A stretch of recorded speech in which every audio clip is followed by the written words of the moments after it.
Hi everyone, so as you can see the shelves behind me are looking rather sparse, and that's because today I have a book haul for you. I was going to do my physical books and e-books in the same haul, but I'm kind of pushed for time for filming this video, so I'm going to do a physical book haul and an e-book haul separately because that's just easier, and I have quite a lot of e-books to actually haul. Sorry if you can hear movement in the background, that would be my dog. They're not in any particular order, they were kind of in order I bought them, but the first book that I have is Prisoner of Night and Fog by Anne Blankman. I read this, I can't remember off the top of my head the rating I gave it, but I read it in January, so it will be in my part 1 video. Then I bought A Whole Life by Robert Stiefeler. It's I think he's Austrian. The guy in Waterstones who sold me this said it made him cry, and he was so lovely, that guy was, so just so sweet, and I had to buy it. And it's really short, I haven't read it yet, but it looks really good. Then I bought Requiem for a Dream by Hubert Selby Jr. I'll link the channel down below that I found the name. She reads loads of like different books. It was also because of her that I bought the Lolita by Vladimir Nabokov. I then bought Slaughterhouse 5 by Kurt Vonnegut, and also I bought Breakfast of Champions by Kurt Vonnegut, though quite a bit later when I realised how much I love Slaughterhouse 5. Kurt Vonnegut is now one of my favourite authors ever, and he is amazing, and if you haven't read any by him, I would 100% read some.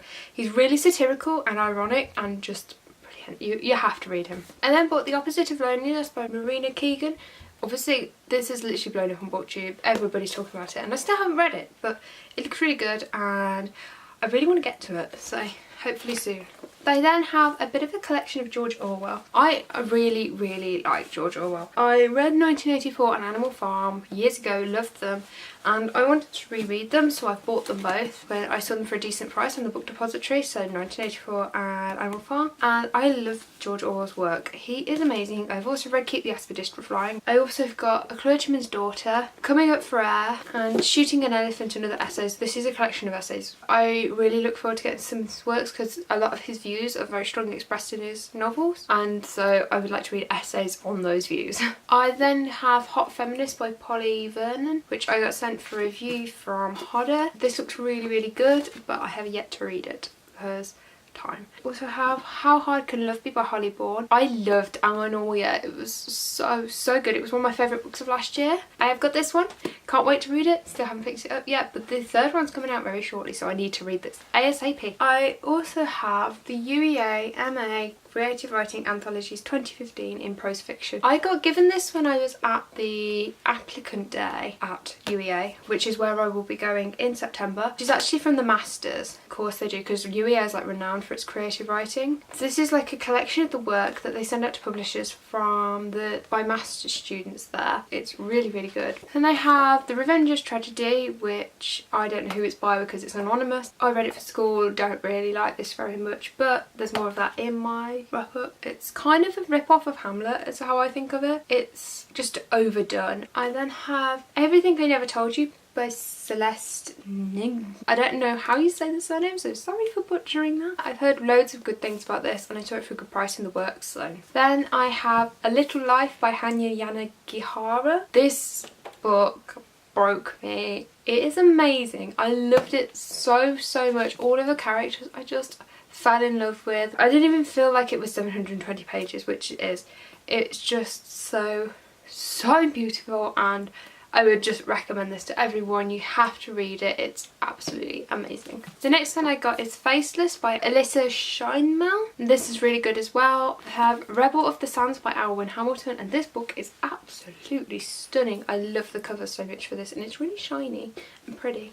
I've got Life After Life and A Guardian Ruins by Kate Atkinson.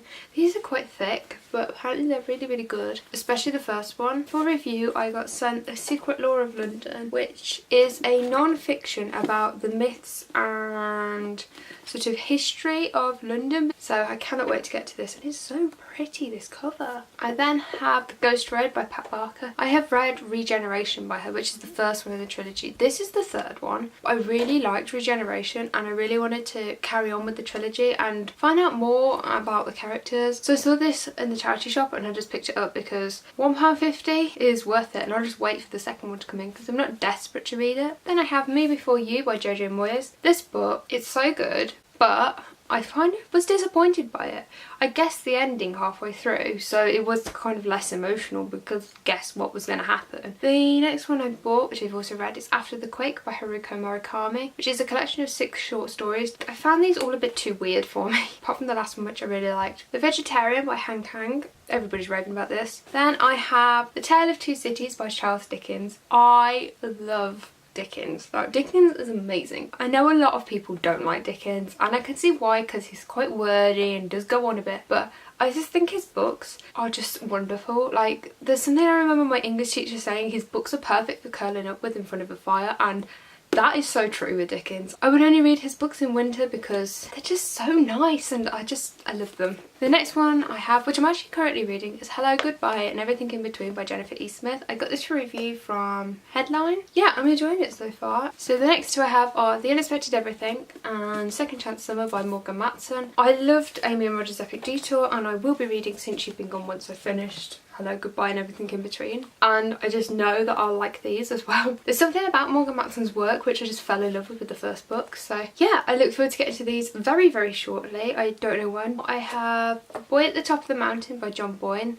He's the same person who wrote The Boy in the Striped Pyjamas. I loved that book, it was so sweet, and I saw this and I was just like, I really want to read it, even though it's a children's book. I picked it up, they had it on offer in Tesco, so it looks really, really good. The next one I have read, which is One by Sarah Crossan. This I read in like a few hours. It was really short, really quick read because it's all in verse. I cried at this, gonna be honest. It did make me cry. It was so sad and so sweet and just so well done, and I was like, oh, a bit hesitant about the first one. I was like, how's that going to work?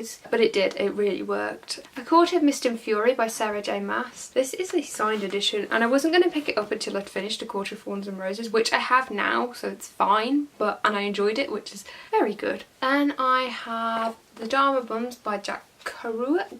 This was the one that I liked the sound of the most of his books, although he is probably most famous for The Road, but I think this one sounds more interesting, so I got this one instead. I got The Square Root of Summer by Harriet Ruter Hapgood, and this edition's really pretty. It's got like pink edges. Then I got The Glorious Heresies by Lisa McKinney. It looks so good, although it wouldn't be something I'd normally pick up, but actually thinking about it, I think I'm going to enjoy this.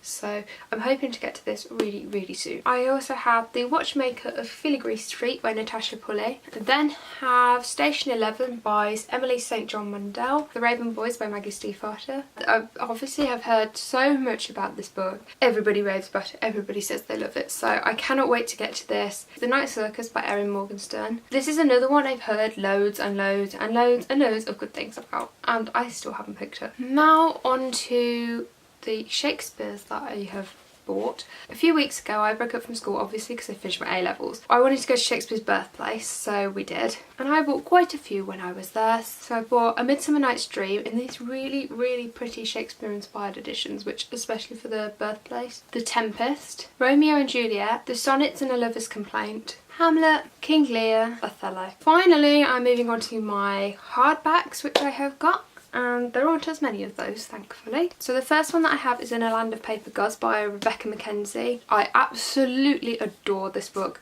I got sent that one for review, and I also got sent this one, You and Me Always by Jill Mansell. I have yet to read this, but my mom has because she loves Jill Mansell. I then have this beautiful edition of War and Peace by Leo Tolstoy, and I'm hoping to finish Les Mis before I pick this up eventually, but it's so pretty. The Iliad and the Odyssey by Homer. This is such a pretty edition. And then I have Everyone Brave is Forgiven by Chris Cleave. This is a signed first edition which I found in Foyles in Birmingham. I have Stork Mountain by Miroslav Penkov, which I loved. This book was amazing. It was so fascinating, so interesting, and it's set in Bulgaria. I got sent Stork Mountain for review, as well as The Every Exquisite Thing by Matthew Quick. And I also have Moonstone, The Boy Who Never Was by Shuan. I've read this. This was set in Iceland, but the ending was a bit confusing, but it was really good overall.